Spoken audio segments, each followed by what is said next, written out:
kept my hands folded on the table and stared at the grain of the wood in front of me. The courtroom smelled like old carpet and bad coffee, and somewhere behind me, my stepfather was crying. Not quietly. The kind of crying that's meant to be heard. My lawyer touched my arm and whispered, "Don't react." I didn't need the reminder. I had been not reacting for 11 months. My name is Tessa. I'm 31 years old. I'm a licensed forensic accountant in Ontario, and I know exactly what a fabricated paper trail looks like. I had been looking at one for almost a year. It had my father's signature on it, and it had been made 6 weeks after he died. My father passed in March of last year. Pancreatic cancer. He was diagnosed in October and gone by spring, which was the kind of timeline that doesn't leave room for anything. Not grief, not preparation, not the conversation I kept meaning to have with him about what would happen to the house in Barrie, the investment accounts, the small rental property in Collingwood he bought in 2009 and never stopped being proud of. My stepfather, a man I will call by his first name only because he no longer deserves a title, is named Boyd. He had been married to my mother for 3 years before she died. He had been married to my father for 4 years before my father died, and somehow in both cases he ended up with paperwork that worked in his favor. I should have paid closer attention the first time. Boyd is charming in the way that car salesmen are charming. He finds your soft spot immediately and parks himself right on top of it. With my father, the soft spot was loneliness. Dad had been alone for 6 years after my mother passed. He met Boyd at a fundraiser dinner for a local hospice, the same hospice where my mother had spent her last 2 weeks. Dad used to say the universe had a strange sense of humor. I used to agree. Boyd moved into the house on Cranfield Drive 18 months before my father died. He learned where the grocery store was. He learned which neighbor to wave to. He came to my cousin's wedding and danced at the reception and told everyone he'd never been so happy. My father was smiling in every photo from that night. I have kept all of them. I still look at them sometimes and try to find the thing I missed. When Dad got sick, Boyd was there. I will say that. He drove him to chemo. He refilled prescriptions. He sat in waiting rooms. He did all of it. And I watched and told myself that people can be genuinely good and still complicated. I told myself that often enough that I started to believe it. Dad died on a Tuesday. Boyd called me at 6 in the morning. His voice broke when he told me. I cried with him on the phone for 20 minutes. I drove 3 hours to Barrie and I held his hand at the funeral home and I meant every word of comfort I gave him. I thought we were grieving together. The will reading was 2 weeks later. My father's estate had been straightforward when he drew up his will in 2018. The house was to be split between me and Boyd, 60% to me, 40% to him, as my father wanted me to be able to stay in the family home if I chose to. The investment accounts, around $340,000 in a mix of TFSAs and non-registered holdings, were to go to me. The Collingwood property was to be sold and split evenly. Boyd would have the car, the furniture, the joint savings. What the lawyer read in that office was not that. In a document dated 8 months prior, October, when Dad had just been diagnosed and was beginning his first round of treatment, the will had apparently been amended. The house entirely to Boyd. The investment accounts split, with 70% going to Boyd. The Collingwood property transferred into a joint holding with right of survivorship, meaning it had already legally passed to Boyd the moment my father died. I sat in that chair and I did not move. The lawyer kept talking. Boyd sat across from me with his hands on his knees and an expression I can only describe as careful. I said very quietly, "Can I get a copy of that amendment?" The lawyer said of course, and handed it to me. I read my father's signature at the bottom. I had seen my father's signature 10,000 times. On birthday cards. On permission slips. On the check he wrote me when I moved into my first apartment in Guelph. I knew his handwriting the way you know a face. I put the paper down. I said I needed some air. I walked outside into the parking lot of a professional building on Dunlop Street, and I stood in the gray March cold and I thought, this is not his signature. I didn't say that out loud. Not yet. Here's something people don't understand about forensic accounting. The job is not dramatic. It is slow. It is methodical.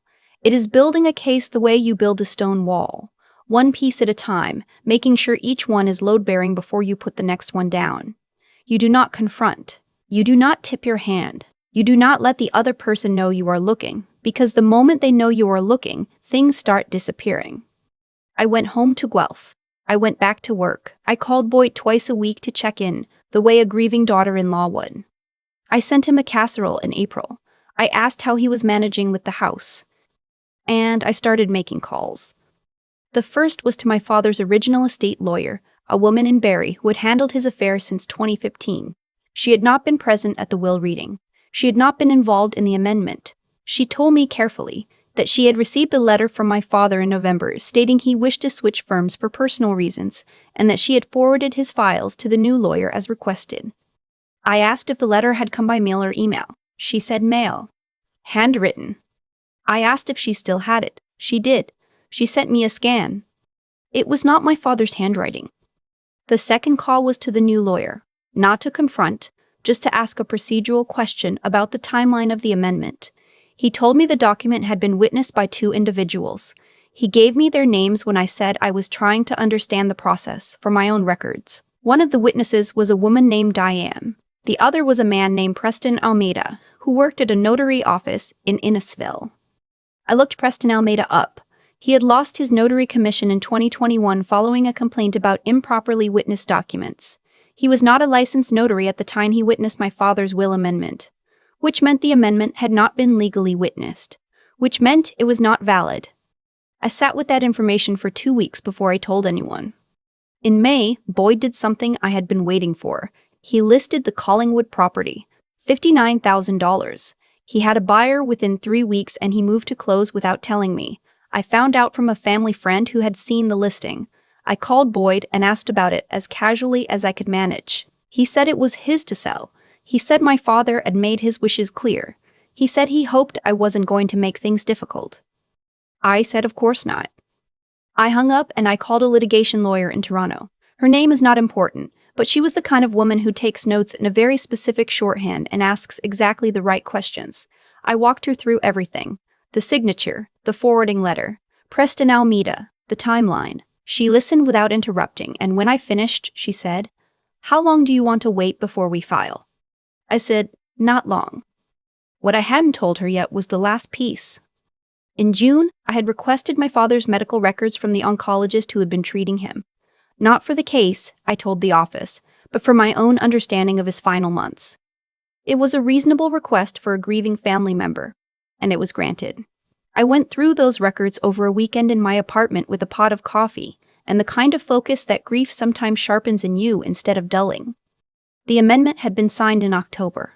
According to the oncologist notes, my father had been started on a high-dose corticosteroid regimen in late September to manage inflammation from the cancer. The documented side effects had included, and I am reading from the notes directly, significant cognitive fluctuation, periods of confusion, and difficulty with complex decision-making.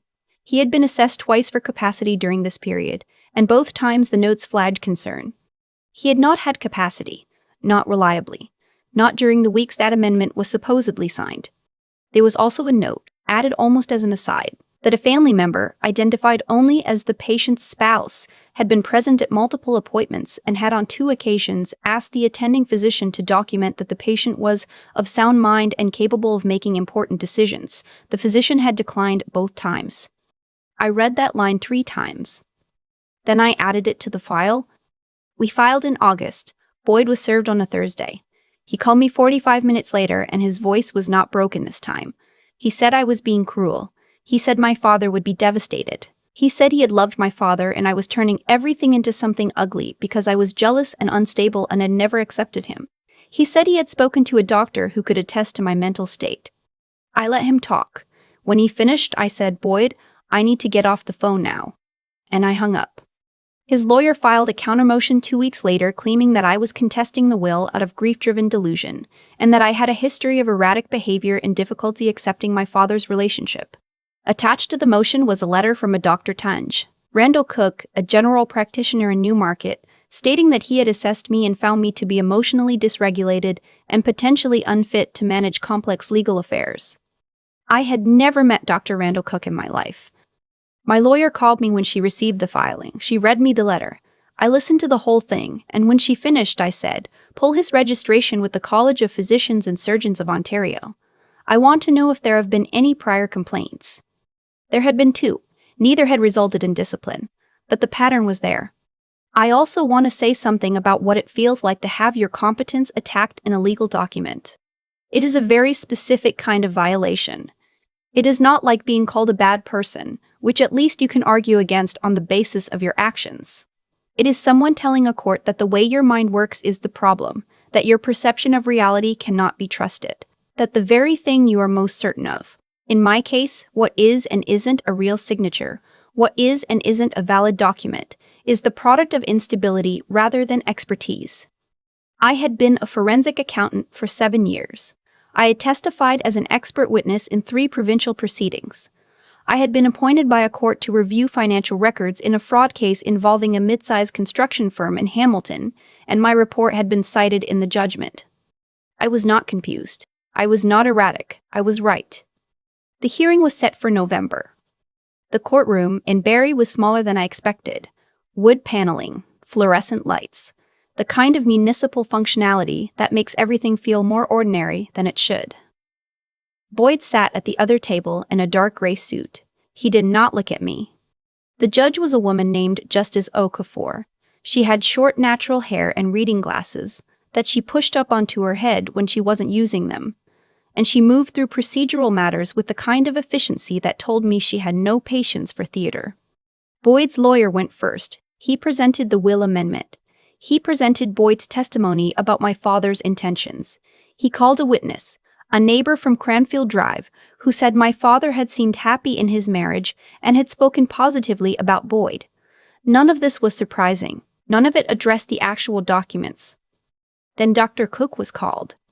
He was a man in his late 50s, gray at the temples, the kind of professional presentation that is designed to convey trustworthiness. He testified that he had concerns about my psychological state based on, and I watched Justice Okafor's pen stop moving when he said this, a telephone consultation. She looked up. A telephone consultation? He said yes. He said he had spoken with me by phone and had formed a clinical impression. She said, "You diagnose psychological instability based on a phone call?" He said he wouldn't use the word diagnosed. He said he had formed a clinical impression. She took her glasses off her head and put them on and wrote something down. She did not say anything else to him. She turned to his testimony and said, "Continue." When it was our turn, my lawyer was quiet for a moment before she stood. She said, "Your Honor, before we call our first witness, I'd like to submit a document request that was fulfilled this morning." She handed the clerk a folder. "These are the professional records of Dr. Darren Randall Cook from the College of Physicians and Surgeons of Ontario, along with 2 prior complaints regarding medical opinions provided without proper examination, and a statement from the college confirming that providing a clinical assessment without a documented in-person examination violates the college's standards of practice." She paused. "I'd also like to submit a sworn statement from Dr. Cook's receptionist, confirming that no patient file exists for Tessa. She used my full surname, and that no appointment was ever booked or recorded." Boyd's lawyer was on his feet. Justice Okafor held up one hand without looking at him, and he sat back down. My lawyer then called a handwriting expert from a firm in Mississauga who had spent 22 years working with the RCMP's document examination unit. He walked the court through the will amendment, the forwarding letter, and 3 samples of my father's authenticated signature. He was methodical and clear and used a projection screen to show the comparison in detail. He said, in his professional opinion, the signatures on the amendment and the forwarding letter had not been produced by the same hand as the authenticated samples. Then we submitted Preston Almeida's revoked notary status. Then the medical records with the capacity assessments. Then the oncologist's notes about the physician visits where Boyd had asked for documented confirmation of my father's soundness of mind, and been refused. Boyd's lawyer asked for a recess. Justice Okafor gave them 15 minutes. When we came back, Boyd's demeanor had changed. His lawyer requested permission to withdraw the counter-motion. Justice Okafor said she would take that under consideration, but that the proceeding would continue. She looked at Boyd directly. She said, "Mr. Boyd," she used only the last name, "I'd like to ask you a question before we go further." She took her glasses off again. "The notary who witnessed this amendment had his commission revoked in 2021. Did you know that when you brought the document to him?" Boyd said he had not. She said, "And the physician you called as a witness today, did you know he had prior complaints with the college when you engaged him?" Boyd said his lawyer had handled that. She looked at his lawyer. His lawyer said nothing. She put her glasses back on. She said, "I've seen enough." The judgment came 3 weeks later by written decision. The will amendment was declared invalid. The original 2018 will was reinstated. The sale of the Collingwood property, which had not yet fully closed, was halted. The buyer was compensated for carrying costs from estate funds, and the property was returned to the estate. Boyd was ordered to repay the $1,340,000 in investment assets, which had been partially liquidated, from his personal holdings, and a lien was placed on the Cranfield Drive house pending full repayment. Justice Okafor also referred Dr. Randall Cook to the College of Physicians and Surgeons for a formal investigation into the provision of a clinical opinion without examination.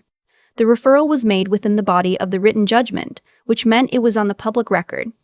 2 months later, Dr. Cook's license was suspended pending investigation. I stood in front of my father's house on Cranfield Drive in January with the keys in my hand. I had driven up from Guelph on a Saturday. It was cold the way Barrie is cold, which is to say thoroughly and without apology, and the oak tree in the front yard that my father had planted the year I was born had lost all its leaves and was just a shape against the sky. I had a contractor coming Monday to look at the gutters. I had a decision to make about whether to sell or rent the Collingwood property. I had an accountant handling the estate reinstatement and a lawyer on retainer for the follow-up proceedings, and I had approximately 4 months of real work ahead of me before everything was settled. But standing there in the cold, looking at the number on the door that I had memorized before I could read, I thought about something my father used to say when I was young and had made a mistake and felt too embarrassed to fix it. He would say, "The longer you wait, the more the mess sets. Better to deal with it now." He was right about most things. I went inside. It smelled the same. The floors were the same. The light through the kitchen window in the afternoon was exactly the way I remembered it. I put the kettle on, I sat down at the table, and I let myself cry for the first time since March. I think about the oak tree a lot. The one my father planted the year I was born, standing bare in the January cold when I finally stood in front of that house again with the keys in my hand. He never got to see it fully grown. But it's there. It outlasted everything Boyd tried to do. That's the thing about patience that nobody tells you when you're in the middle of it. It doesn't feel like strength. It feels like waiting. It feels like silence when you want to scream, like casseroles delivered to someone you know is lying to you, like phone calls twice a week where you say, "How are you managing?" and mean the exact opposite of what you're asking. It feels like nothing is happening. And then one day you walk into a courtroom with 11 months of work in a folder and everything happens at once. I was asked more than once, before the hearing, why I hadn't acted sooner. A colleague, my aunt on my mother's side, even my litigation lawyer in a gentler way early on. And I understood the question. I understood that from the outside. Patience looks like acceptance. It looks like someone who doesn't know what's being done to them. But I did know. That was the whole point. I knew from the moment I read that amendment in the lawyer's office and saw a signature that was not my father's. The question was never whether I was right. The question was whether I could prove it in a way that couldn't be undone. Boyd was counting on grief making me sloppy. He was counting on the fact that loss does something to people. It blurs the edges, makes you question your own memory, makes you wonder if maybe you're the one who's confused.